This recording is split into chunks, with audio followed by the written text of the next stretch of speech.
Let's go and shift to talk about the Supreme Court. Obviously, there have been some big decisions that have come down in their term today. Two of them that we're going to turn to CNN's Karin Caifa for in just a second.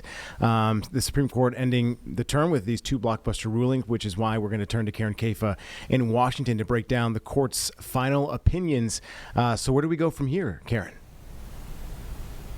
Yeah, Colin, the final rulings of the term brought a rebuff of a key piece of President Donald Trump's immigration agenda and also a win for conservatives in the culture war over transgender athletes.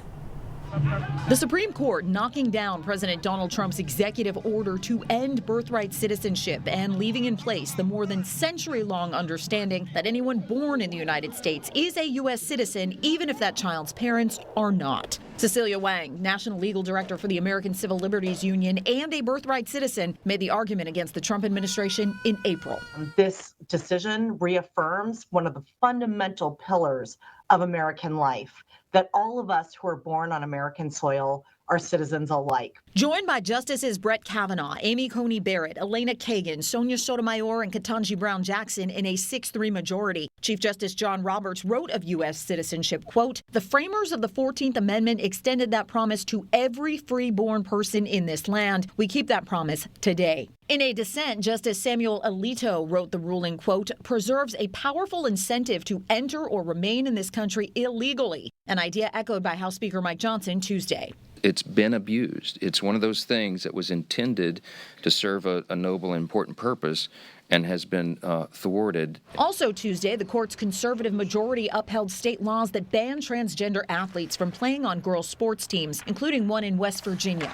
This is the best way to make sure that women and girls and transgender athletes have appropriate places to play that is fair and competitive. Joshua Block of the ACLU argued on behalf of the plaintiff in the West Virginia case, Becky Pepper Jackson. In time, the people are going to see today's decision as a historic mistake.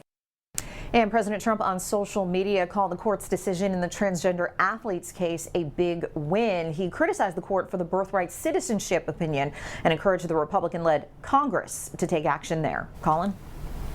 All right, Karin, and a last question here before we let you go. Obviously talking a little bit about that second discussion and decision, the bans on transgender youth in sports in West Virginia and Idaho.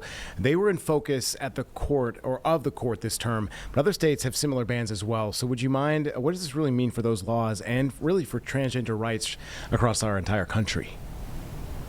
Yeah, so there's been more than 24 states across the country that have put similar bans in place. The momentum for them really got going since 2020 as this topic gathered momentum in the political conversation and those culture wars. Justice Brett Kavanaugh wrote the opinion that was released today. Not surprising because during the arguments you heard him talk a lot about his own experience in coaching youth sports. But this case means that similar challenges that lean on the 14th Amendment or Title IX in the same way are going to be null. That these states are allowed to keep these bans in place if they see fit. Transgender advocates have become increasingly worried about the turn that the conservative court has taken in the last 5 or 6 years or so after they felt like they were making some gains in the previous decade. They're particularly concerned about some of the rulings that impact trans youth. Last term, the court upheld a Tennessee law restricting gender transition care for minors. So something to watch as more of these cases come before this court, Colin. All right, Karin Caifa reporting for us from CNN. Karin, appreciate your time. Thanks so much. You bet. All right, guys, we're going to go to another 2-minute break here inside the Impact Studio and come back with more news right after this.